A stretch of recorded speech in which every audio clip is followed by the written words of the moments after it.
Everyone was saying this movie was going to make me violent and crazy. Can you imagine? Me, violent and psychotic. I don't know what they were thinking, quite frankly. Like I'm some violent, murderous psychopath, and all I need to do is see a movie to turn me into a crazy nutjob.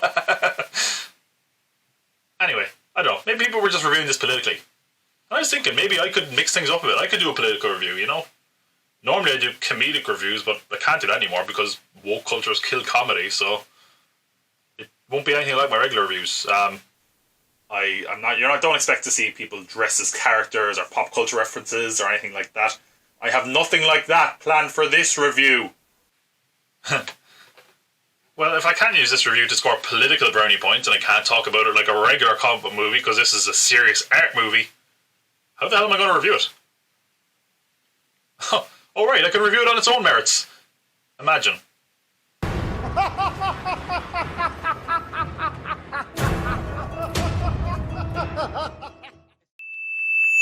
Joker is a harrowing portrayal of an actor trying to play the character without sending inappropriate and pretentious gifts to his castmates.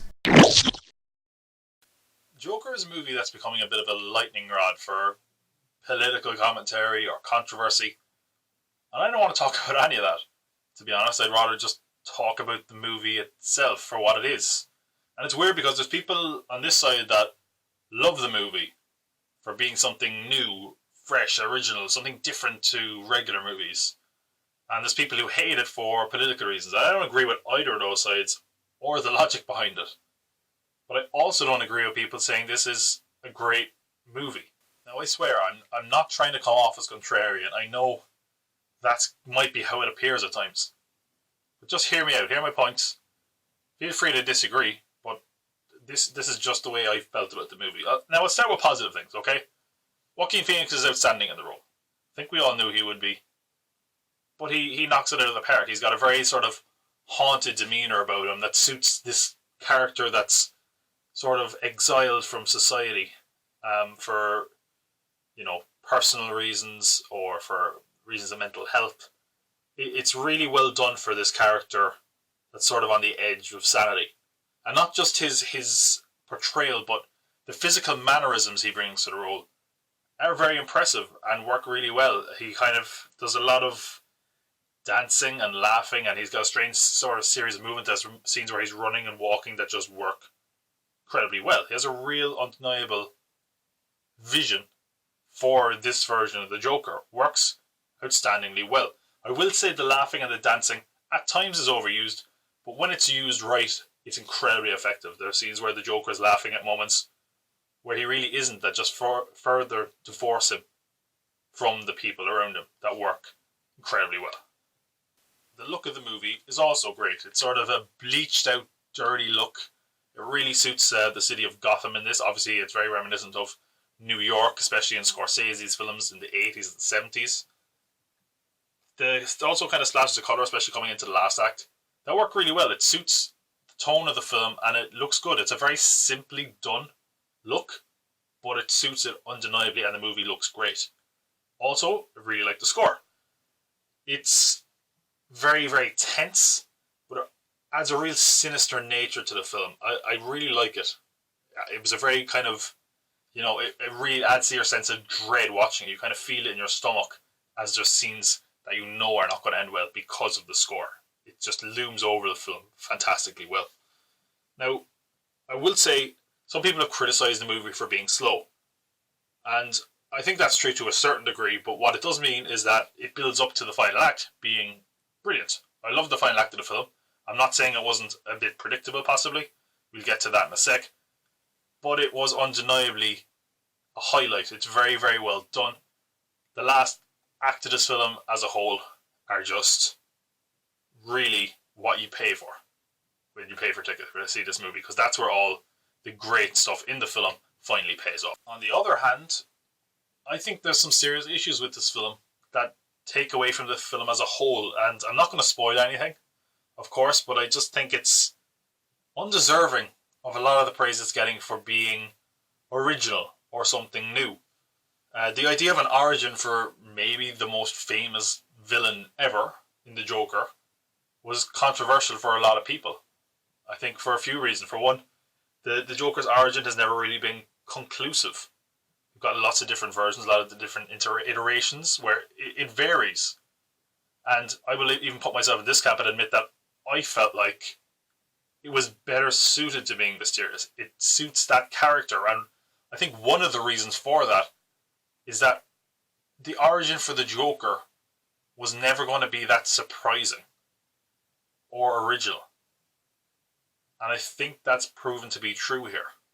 And just to be clear, this is not about being faithful to the source material. It's not about that at all. I'm all for something original with established characters. We've had some great films because of that. But if you're going to be original, be original. Because essentially this is just every serial killer story ever.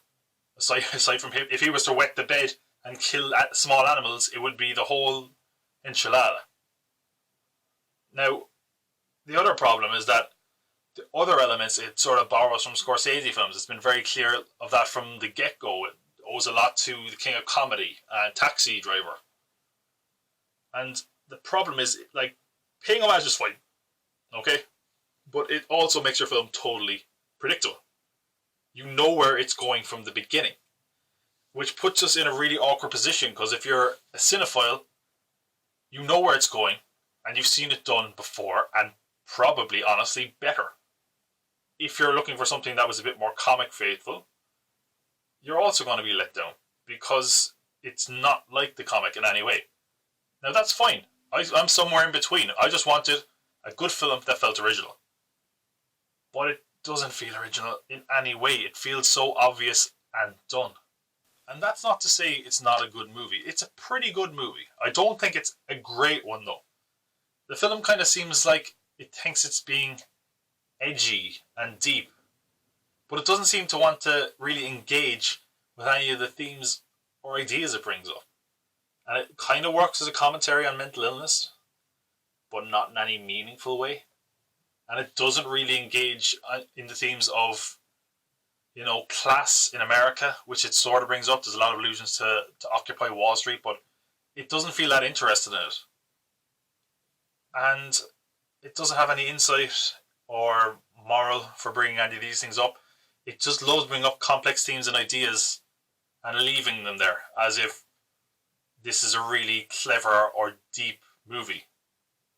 But it's not really. It's like a case of the emperor is wearing no clothes.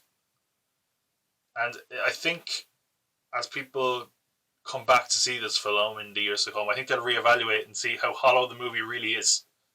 I wouldn't normally compare a movie like this to high art, but everyone wants to put it in that conversation, so I think it's fair game. And it seems like if you're going to do heavy-handed reference to the work of Scorsese, you're going to be compared to Scorsese's films. And when you compare those, this film obviously doesn't stack up. And if you're going to make a film called Joker, but you want to have your cake and eat it too regarding it being a comic book film, that also has its drawbacks, because removed from the context of the comic, it allows a certain amount of freedom, which means you've got to fill this with some degree of originality, which it doesn't really. And the film also wants to circle back and use some iconic imagery or iconography from the comics. Very, very awkwardly done, in my opinion. And because of that, it can sound like I'm being harsher to the film than it deserves. And maybe because, quite simply, I was really looking forward to this film, and it disappointed me. Because it, to me, failed at a lot of things it was trying to achieve, and didn't seem like it had much to say. Now, it's not to say it isn't good. I think, though, had this movie been removed from being the Joker or being portrayed by a less capable actor than Phoenix, people would be more accepting and conscious of the film's flaws. Since it's loosely a comic book film, it stands above the genre due to a lot of those being kind of blockbuster popcorn entertainment. And those are fine too. But on its own merits, I think if you were to look at this like at any other film, it falls short. I think if anything is to be said about this film, though, is you just see it for yourself and make your own opinion. Because thoughts on this one are varied, and if nothing else, it's important to not just take critical or audience reaction to be your own. Go out and see this movie. I'd recommend it. and form your own opinion, because it's certainly, if nothing else, inspiring conversation. And it's different to the usual fare that we see at the multiplexes because of that. So, I don't know. It's a film. I have very mixed feelings on it. It's a very complex film, and I guess there's not many of those around either these days. But because of that, I don't know if I can fully articulate my feelings on the movie. But this is the closest I can get in this video, or in such a short form. And that alone is rare enough for cinema nowadays. So, for a film to inspire this much debate is important. I think on that grounds alone, you should see this film. But is it any good?